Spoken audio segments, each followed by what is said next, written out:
去年这会儿，日本电视台跟发现新大陆似的，天天追着中国野猪灾害报道，一会儿说野猪进城掀垃圾桶，一会儿拍野猪一家老小在街头遛弯，那镜头给的比自家综艺还勤快，估计当时日本网友吃瓜吃的都快笑不活了吧。可谁能想到，才过1年，日本就遭遇了升级版受灾，直接被野熊给占领了。果然风水轮流转啊！大家好，欢迎来到星球热点，国家大事从不缺席，舆论场中抽丝剥茧，聚焦独家中国资讯。点赞、订阅加小铃铛，带你用不一样的视角读懂中国故事。现在的日本野熊堪称行走的惊喜制造机，乡村送温暖，城市送惊吓，足迹从北到南，把日本人的日子搅得鸡飞狗跳。连现任日本防卫大臣小泉进次郎都亲自下场教民众怎么用武器对抗黑熊，这操作属实有点万策尽疑的味道。毕竟要是情况没严重到一定程度，哪用得着国防高官来教老百姓防熊啊？虽说这次熊灾主力是本州的黑熊，在熊科里战斗力排倒数，但收拾个成年男性那也是绰绰有余。黑熊时速能飙到50公里，比人类极限速度快1倍还多。更离谱的是，他们的学习能力，会开门，会伪装，还会扑灭火源。之前就有黑熊躲在门后偷袭人的真实案例，小编想想都后背发凉。更吓人的是，熊袭击人还特别爱爆头。秋田大学的医生都证实，被熊暴击头部的伤势90%都跟交通意外冲撞差不多，四舍五入就是被车直接撞了。这杀伤力谁顶得住？难怪二次元里日本人觉得能打赢棕熊的都能当假面骑士。放3次元里，这简直是超人级别的操作。毕竟武松打虎只是传说，真遇上熊，没点硬核装备根本没胜算。今年的熊灾之所以这么夸张，核心原因是日本闹了饥荒。每年冬天来临前，熊本来就会为了冬眠疯狂觅食，但今年森林里实在没东西吃了，饿疯了的野熊只能铤而走险，冲进人类聚居的城市找活路。这也导致今年的熊袭击事件在频率、范围和伤亡上都打破了历史记录，总伤亡人数已经飙到200人，死亡人数超12人，而且还在不断攀升。灾情最严重的是秋田县，数据更是触目惊心。据旅日侨网统计，从今年1月到10月26日，秋田县的熊目击事件高达8044起，是去年的6倍。单10月1个月就有4154起，比9月暴增近5倍。说是百步一熊都不夸张，甚至还有野猪这类助攻动物混在其中，当地居民简直活在步步惊心里。有人就纳闷了，日本不是有职业猎人吗？怎么还能让熊泛滥成这样？说起来都是泪，这些猎人早就被日本政府折腾得不想干活了。日本本州高地有个叫诱鬼的猎人族群，有着400年的猎熊传承，本来是野熊的天然天敌，但现在却快混不下去了。2011年福岛核灾之后，日本政府禁止诱鬼猎人贩卖熊肉，断了他们的主要收入来源，加上狩猎相关的法规越来越繁琐，办个执照能跑断腿，年轻一代根本不愿意入行。更过分的是，日本政府还拼命压低猎人的报酬。之前有猎人在 X 上晒出薪资单，政府聘用他们驱逐野熊，时薪才1500日元。要知道，狩猎是拿命换钱的活，这点钱连购置弹药、保养枪支和运输熊体的成本都不够，谁愿意干呀？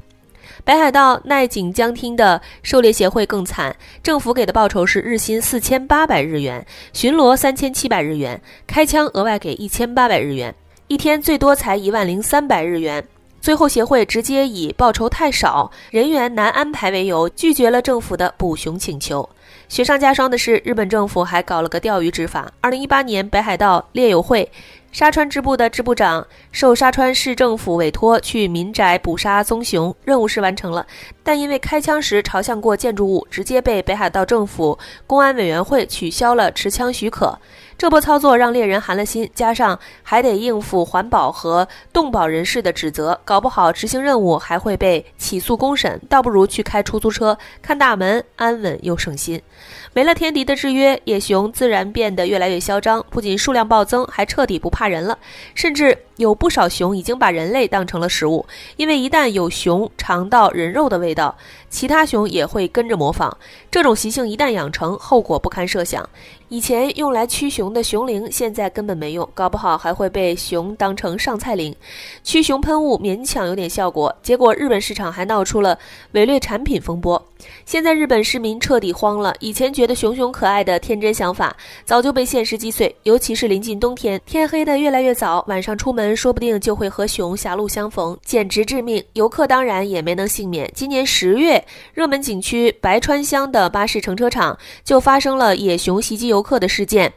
导致原定10月初的合掌屋亮灯活动被迫取消，不少旅游线路也紧急关闭。最近被逼急的日本政府终于开始补救，把猎人的赏金上调到1万至6万日元，还让陆军自卫队出动，换上木铳和网发射器参与抗熊。但尴尬的是，受新修订的鸟兽保护法限制，自卫队有枪也不能开，只能干点支援活，比如帮忙收尸。至于猎杀的熊怎么处理，有网友调侃说，当然是卖熊串烧了。不过这也就是玩笑话，国内网友还帮日本政府出了不少奇招，比如让来日本的游客体验猎熊文化，或者办个猎熊主题的偶像选举，开辟粉丝经济新赛道。玩笑归玩笑，熊灾的严重性可一点没减。有专家预测，受食物短缺和全球变暖影响，这些熊可能不会冬眠，未来可能会变成全年无休的持久战。如果最近有计划去日本旅游的朋友，可得多加小心了，毕竟命比美景重要。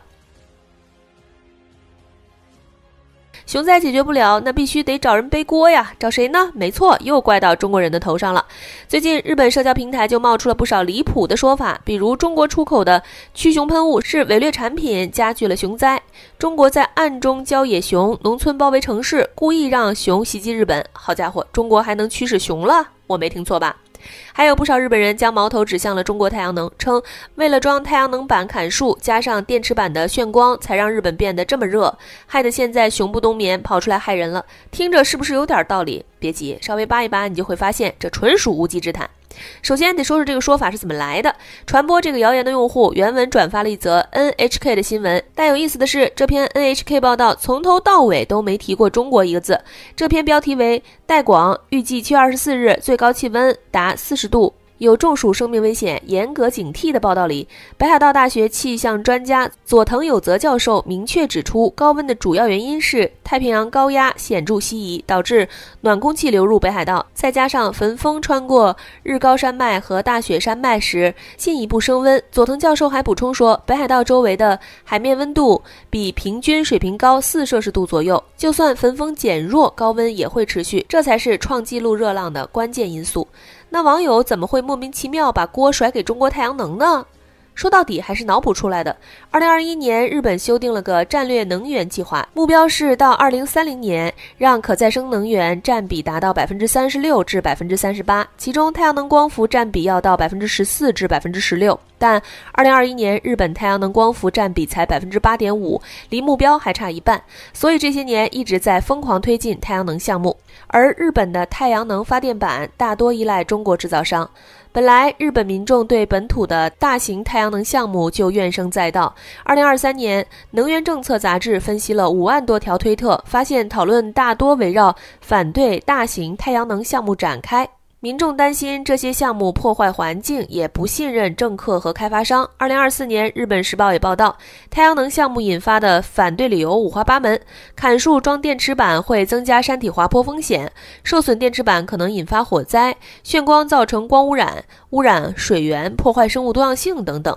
从科学角度来说，小编觉得中国太阳能发电导致日本高温的说法根本站不住脚。光伏太阳能电池板的工作原理是吸收光能转化为电能，不是反射光能。虽然建造太阳能电池板会降低土地的反照率，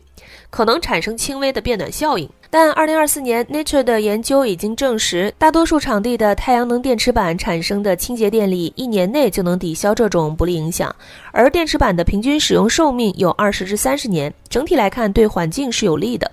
而且太阳能发电站就算产生热岛效应，影响范围也极小。2016年 Nature 的一项研究发现，亚利桑那州沙漠中的太阳能发电站仅能让夜间气温升高3至4摄氏度，且这种效应在几百米范围内就会逐渐减弱。中国的太阳能发电站怎么可能把热量传送到千里之外的日本？这简直是违背基本物理常识。再说了，城市里的沥青路面、屋顶瓦片、混凝土这些常见材料反射率都很低，同样会产生热岛效应。怎么没人把城市高温怪到这些材料头上呢？说白了，日本部分网友就是找错了发泄对象，把自己政府政策不当、环境问题频发的锅强行甩给了中国。好了，今天的内容到这里就结束了。如果你喜欢小编的影片，还请大家多多点赞转发，让更多的人一起见证中国进步。关注我的频道，这样既能回顾往期视频，又不会错过之后的精彩内容。那我们下期节目不见不散。